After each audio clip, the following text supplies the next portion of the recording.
दोस्तों नमस्कार। आप सबका हमारे इस चैनल पर स्वागत है। आज की इस वीडियो में हम आपको दिन भर के महत्वपूर्ण करंट अफेयर्स से रूबरू कराएंगे।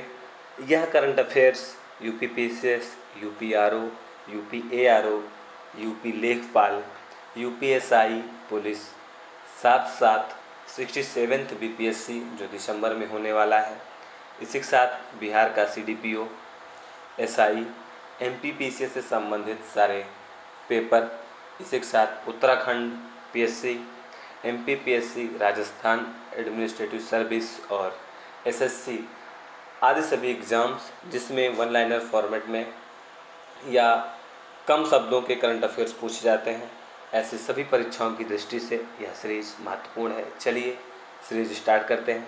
पहला क्वेश्चन है, ब्रिक्स देशों के मध्य हाल ही में कौन सा एग्रीमेंट हुआ है? तो यह जो एग्रीमेंट हुआ है ब्रिक्स देशों के मध्य, उसका नाम है रिमोट सेंसिंग। समझिए थोड़ा सा, रिमोट सेंसिंग का मतलब ये हुआ कि आपदा प्रबंधन से संबंधित आपदाओं में, चाहे बाढ़ हो, सूखा हो, सुनामी हो, भूकंप हो या सुदूर क्षेत्रों में कनेक्टिविटी हो, ऐसे सभी मामलों के लिए ब्रिक्स देशों के मध्य यह समझौता किया गया है। ब्रिक्स की स्थापना 2006 में की गई थी और यह एक इंटर गवर्नमेंटल ऑर्गेनाइजेशन है। और इम्पोर्टेंट बात यह है कि अभी ब्रिक्स का 13वां सम्मेलन हुआ, जिसकी अध्यक्षता भारत ने तीसरी बार की और यह जो समिट थी वह दिल्ली में संपन्न हुई। अगला प्रश्न है, उभरते सितारे फंड का प्रायोजक बैंक कौन है? तो इससे संबंधित दो बैंक हैं। पहला बैंक है एक्सिस बैंक ऑफ इंडिया और दूसरा है सिडबी।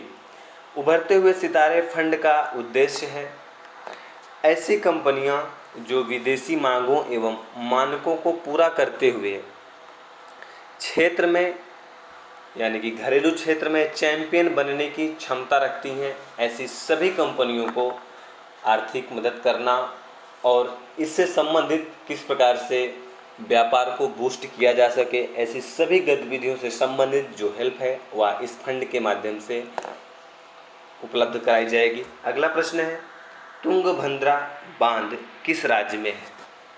बताना है प्रश्न का सही जवाब क्या होगा। तो यह जो तुंगभद्रा बांध है यह कर्नाटक में है और इसी बांध को पंपा सागर भी कहा जाता है। इसकी स्थापना 1953 में की गई थी, 1953 में, और इसका नदी है वह भी तुंगभद्रा ही है। तो यानी कि तुंगभद्रा नदी पर ही तुंगभद्रा बांध बनाया गया है। अगला प्रश्न है, नारायणकोटि मंदिर किस योजना में शामिल हुआ? उत्तर होगा इसका उत्तराखंड, धरोहर गोद लें योजना के तहत शामिल किया गया है और इसका स्थान जो है वह उत्तराखंड में है। उत्तराखंड काफ़ी सुर्खियों में रहता है, लेकिन सबसे पहले जान लेते हैं धरोहर गोद लें योजना के बारे में। इस योजना को 2017 में स्टार्ट किया गया था और इस योजना का जो नोडल मंत्रालय है वह पर्यटन मंत्रालय, संस्कृति मंत्रालय एवं भारतीय पुरातत्व सर्वेक्षण, ये तीनों संस्थान हैं, ये कलेक्टिव रूप से इस योजना को चला रहे हैं। अगला प्रश्न है, विश्व मौसम विज्ञान संगठन का मुख्यालय किस देश में है? यह संस्थान लगातार सुर्खियों में है, तो इसकी जो हेडक्वार्टर है वह है जिनेवा में। थोड़ा सा इसके बैकग्राउंड को जान लेते हैं। इसकी स्थापना मार्च 1950 में की गई थी और यह एक यूएन की विशेष एजेंसी, यानी कि स्पेशल एजेंसी है। वेरी इंपॉर्टेंट लाइन है क्योंकि बार बार प्रश्न इस टाइप से बनता है। 3 ऐसी संस्थाओं का नाम दे दिया जाता है जो यूएन की विशेष एजेंसी होती हैं और एक नॉन स्पेशल एजेंसी को रख दिया जाता है। तो इम्पोर्टेंट क्वेश्चन है, ध्यान रखिए, विश्व मौसम विज्ञान संगठन यूनाइटेड नेशन की एक स्पेशल एजेंसी है, यानी कि विशेष एजेंसी है और इसका हेडक्वार्टर जिनेवा स्विट्जरलैंड में है और यह 2 प्रकार की रिपोर्ट जारी करती है। पहली रिपोर्ट वैश्विक जलवायु स्थिति रिपोर्ट और दूसरी ग्रीन हाउस गैस बुलेटिन, यानी कि वर्ल्ड मेट्रोलॉजी ऑर्गेनाइजेशन के द्वारा 2 टाइप्स की रिपोर्ट्स पब्लिश की जाती है। पहली रिपोर्ट है वैश्विक जलवायु स्थिति रिपोर्ट, दूसरी है green house gas bulletin, important है। अगला प्रश्न, क्रॉस ब्रीडिंग भेड़ किस राज्य में पालन शुरू हुआ, यानी क्रॉस ब्रीडिंग भेड़ों का जो पालन किया गया है यह कहाँ पर शुरू किया गया, यह उत्तराखंड में शुरू किया गया है। क्रॉस ब्रीडिंग भेड़ या मेमनों को इसलिए उत्तराखंड सरकार के द्वारा पालन किया जा रहा है क्योंकि उनकी बढ़ती हुई मांग की आपूर्ति हो नहीं पा रही है। ऐसी स्थिति में बढ़ती हुई उनकी मांग की पूर्ति हेतु इस प्रकार की जो व्यवस्था है उत्तराखंड सरकार के द्वारा की गई है। उत्तराखंड लगातार सुर्खियों में, अभी वहाँ नारायणकोटि मंदिर, इसके साथ साथ विश्व भारत का सबसे ऊंचा हर्बल पार्क भी स्थापित किया जा रहा है, लाइकेन पार्क भी वहीं है, इम्पोर्टेंट है, ध्यान रखिए। अगला प्रश्न है, डिफेंस इंडिया स्टार्टअप का कौन सा संस्करण लॉन्च हुआ, तो यह था 5वां संस्करण। और इस संस्करण का मेनली उद्देश्य यह है रक्षा क्षेत्र में इनोवेशन को लाना, ताकि जो हमारी सिक्योरिटी है उसको सुदृढ़ किया जाए, मजबूत किया जाए। यही डिफेंस इंडिया स्टार्टअप संस्करण का उद्देश्य है। अगला प्रश्न है, क्रिप्टो करेंसी को अपनाने में भारत का स्थान कौन सा है। इम्पोर्टेंट चीज़ है कि अभी भारत में इसको लीगलाइज नहीं किया गया है, फिर भी भारत के लोगों का जो रुख है विश्व स्तर पर दूसरे नंबर पर है और इसमें वियतनाम का जो स्थान है वह प्रथम है। अगला प्रश्न है, युक्त धारा पोर्टल किस मंत्रालय ने शुरू किया है। इम्पोर्टेंट क्वेश्चन है।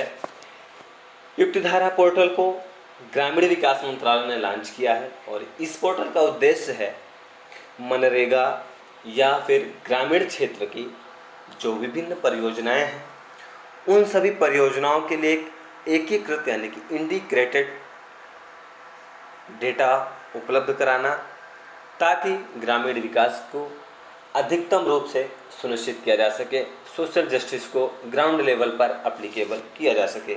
अगला प्रश्न है, किगाली समझौते के तहत HFC को कम करने की बाध्यता भारत के लिए कब तक है।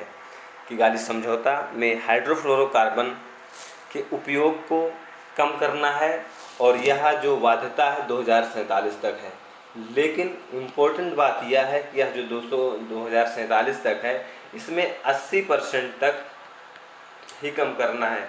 अगर कहीं 100% लिखा आता है तो वह क्वेश्चन गलत है, केवल 80% तक HFC के उत्पादन को कम करने की बाध्यता भारत सरकार के ऊपर है और भारत सरकार ने हाल ही में इसे रेटिफाई कर दिया गया है, इम्पोर्टेंट है। और यह ग्रीन गैस हाउस के उत्सर्जन से संबंधित समझौता है और यह एक बाध्यकारी समझौता है। इम्पोर्टेंट है कि क्या किगाली समझौता बाध्यकारी है, तो यह बाध्यकारी है। लेकिन इम्पोर्टेंट बात एक और है, अभी तक USA यानी कि यूनाइटेड स्टेट ऑफ अमेरिका के द्वारा किगाली समझौते को रेटिफाई यानी कि हस्ताक्षरित नहीं किया गया है। अगला प्रश्न है, भारत का सबसे ऊंचा हर्बल पार्क कहाँ स्थापित होगा, तो यह हर्बल पार्क उत्तराखंड में स्थापित होगा। आज उत्तराखंड से संबंधित 3 करंट अफेयर्स हैं। पहला, नारायणकोटि मंदिर कहाँ है, उत्तराखंड में है। दूसरा, भी क्रॉस ब्रीडिंग भेड़ों की जो पालन का कार्यक्रम शुरू हुआ यह भी उत्तराखंड में है। और तीसरा, भारत का सबसे ऊंचा हर्बल पार्क जो है वह उत्तराखंड में स्थापित होगा और यह हर्बल पार्क चीन की सीमा से लगा हुआ है। ये भी इम्पोर्टेंट चीज़ है, ध्यान रखना। अगला प्रश्न है, राष्ट्रीय संस्कृत संस्थान कहाँ है, तो यह दिल्ली में है। सुर्खियों में है यह इसलिए क्योंकि अभी 22 अगस्त को संस्कृत दिवस मनाया गया है। तो आज के इस वीडियो में इतना ही। नेक्स्ट करंट अफेयर्स के लिए हम फिर मिलेंगे, तब तक के लिए नमस्कार।